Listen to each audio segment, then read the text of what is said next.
ñii dee ci géej gi lee xanaa nguur gi mënu ci dara looloo ma jaaxal tribune yéene kaa ne si presse mbaaw day waaw dama ne la bilan baa ngay gën a diis ndax lu tolloog juróom-ñett ci ay doomu aadama ñoo dee inna lillahi wa inna ilayhi raji'un la ilaha illallah ginnaaw juróom-ñaari néew yi nga xam ne nag maanaam gis nañ leen day àjjuma ca ngoon waaw am na beneen néew boo xam ne day gisaat nañ ko kon tataatu géej ga yéene kaa yi dee média gi ne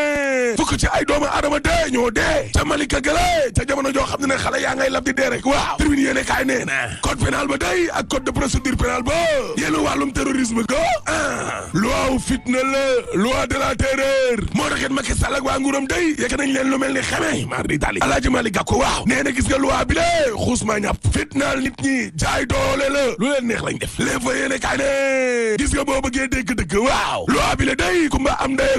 nday la nee na ñoo yaay la waa bitim réew santaane googe il faut ñu wàccoog moom ñoom waa nguur gi waaw loolee la ñu taafantaloo di ay engagement internationaux tax na ba ñu indi nag ay coppi ci code pénal bi lée waaye nañ xamal Macky Sall ne ko fàtte xëju fii waa bitim réew yooyee lay taafantaloo kon ba indi am coppite ci loi bi yéene kaa gi ne waayew lu mujj lu yàggul dara mooy wàllum parrainage gi lée lan la ci cour de justice bu CEDEAO googe daal di wax dafa tax Macky Sall dellu ginnaaw déedéet yéene kaa yi mbéy càndum gi day waaw nee na santaane yi nga xam ne tribunalu CEDEAO googe waxoon na ko nag ci dossier Karim Wade ak Khalifa Babacar Sall waaw mais Macky Sall nguuram gi kon dañ koo jël football ko tegee ko ne te boo waxee rek ñu ne la wàllum souveraineté Sénégal daal moom boppam kenn du leen jàdduloo gauche ni droite ñang patiti patata waaye dama ne la santaane woo Khalifa Sall moomee ak Karim Wade la ca cour de justice bu CEDEAO wax nguuru Macky Sall gi dañ koo jël kon football ko sànni ko ca mbalit ma nag laa la wax la ilaha illallah sur quotidien gis nga wàllum coppite googe ca code pénal ba waaw taxawaayu opposition bi El Hadji Amidou Kassé day nee na gis nga opposition bi de wala sax ñenn la rek ci ñoom de mais lii ñuy def mooy seen rôle lu nguur gi wax jéego bu ñu def ñu ne du dëgg te passé wu ñeent laa la wax nekk ci rajo yi télé yi la di ngal-ngali bëgg a indi fitna ci réew mi la fitna gi daal lañ jël léegi daal di koy ndayale wàllum politique bi wala bàyyile ko yénn ci opposition bi daa wax de waaye nag na leen leer ne duñu nangu mokk ab minorité passé wu ñeent bëgg a indi fitna ci mim réew du fi amee man Alaaji Amidou Kassé maa ko wax Mame Mbaye Niang ci enquête yéene kaay waaw ne man moom waa kër Ousmane Sonko laay waxal lu ñu bax ñu ngeer ko daala wax parce que gënuñ ñoo déterminé wu Mame Mbaye Niang mooy wax de ana ko fi indi fitna gi termine yéene kaay ne xoolal ma Alassane Balde mi nga xam ne journaliste dañ koo teg loxo caxat-caxatee ko brutaliser ko ajuma ji ñu génn te mu nekkoon ci wàllum reportage looloo tax ba groupe des médias day dana porter plainte ne kii di commandant Saliou Ndaw waaw fu laa jaay Dakar de waa Grand Place de en tout cas opposition baa nga jug koc jóg taxaw laa la wax ne wàllum forcing bi la du fi amee parce que coalition jot na waaw nee nañu wàllum jaay doole rek def lu leen neex forfaiture lañ voté en urgence maître Moussa Diop waaw daal dinay naqarlu kon lu nu mel de yamu ca parce que ci biir alerte waaw nee na troisième mandat daal du fi amee bu laajee manifester man maître Moussa Diop danaa manifester Alaaji Malick Gakou day ci waa Grand Place waaw nee na boo saganee nag dana kalaamee kon ñi lee te conseil constitutionnel looloy dëgg de Emmanuel de Fouloy journaliste français la waaw nee na France ci boppam kon day indi ay magistrat ci Sénégal gi la ñuy bind ay loi la ilaha illallah ay ana indépendance maître El Hadji Amadou Sall ci tribune yéene kaay waaw nee na ay erreur yu garaaw moo am ci loi bi lée erreur nag bu xasee ba am rek am na horreur la réew mi quotidien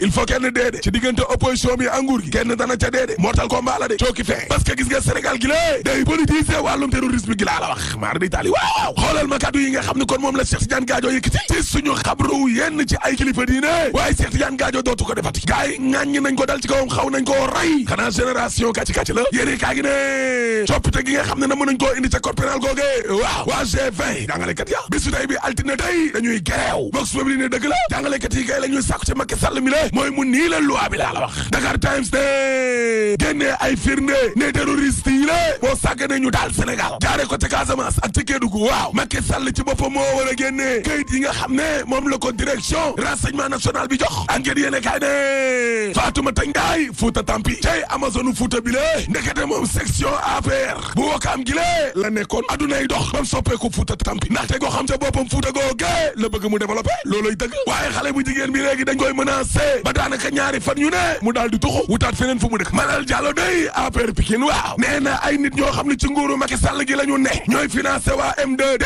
opposition bi la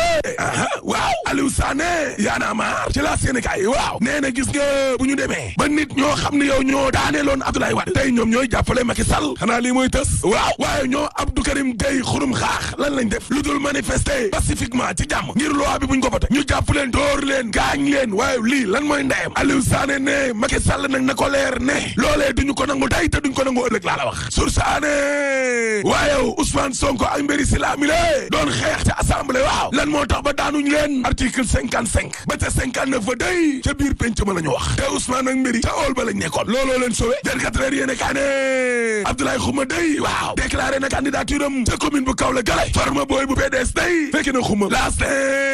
déclaration candidature ya day ma nga mel ni tulleeg male dama ne la Cheikh Issa Sall investir nañ ko kon ca Mbour Sitor Ndour nee na Fatick dara soppeeku fii laa la wax kon man candidat la Abdoulaye Xuma day candidat la ca Kaolack yéene kaa ngi ne waa Benno Bokk Yaakaar day investir nañ Sidiki Kaba ca Tambacounda gale termine yéene kaa ne waaye ndaw yi nga xam ne ñoo ànd ak Mamadou Kassé day desew si kap nee nañu du ci dal tey te du ci dal ëllëg laa la wax ndaw Mamadou Kassé yooyee ci évidence yéene kaay waaw nee nañu Sidiki Kaba doyu ñu Mamadou Kassé moo ñu doy ci Tambacounda gi la termine yéene kaay ne ngir daal ñuy jël nag entreprise yi nga xam ne ñoo nekk ci réew mi day askan way yeewoo ca Kula naay buux nañ chinois yi ba chinois yi jógee nañ fa laa la wax source ané askanu bi ñoo na googe ak usuy waaw juguñ di tiital chinois yo ne leen gàddu leen seeni bagage te dem ñoo war a faratal société nationale yi de termine yéene kaay ne président Macky Sall day ma nga woon te kër Khalifa Sall doon ko jaale Le Quotidien yéene kaay ne Macky Sall mi dem seeti Khalifa Sall day la fa doon ñaaw Marème Faye ko defar de dama ne la première dame bee defar terrain ba ngir ñaari sàlleen yooye mën a toog dem naa ca lamb jë arène yéene kaay ne Moussa Ndoye day Sa Thiès daal dina koy daan da koo nax Alioune Seye numéro 2 door na Issa Pouye mu toog Allahu akbar Youssou Ndour day doomu Père Balla waaw daal dinay daaneel Bébé Diouldé de bu leen fàtte ñaa bu ndaw day moo dante lu amul benn werante lamb ji moom weekend bi sàjjoon na di waaye lamb ji dee ak lu mu sajj du gën a sajj suñu pétrole bi laa la wax parce que suul gaz du ko tere xañ te troisième mandat dañ ko fiy tere rek boo paree mën a la alaaji tëjal jaajëf El Hadj Ahmed Aïdara jaajëfal leen bu baax ci teelu bi la jotaay xibaar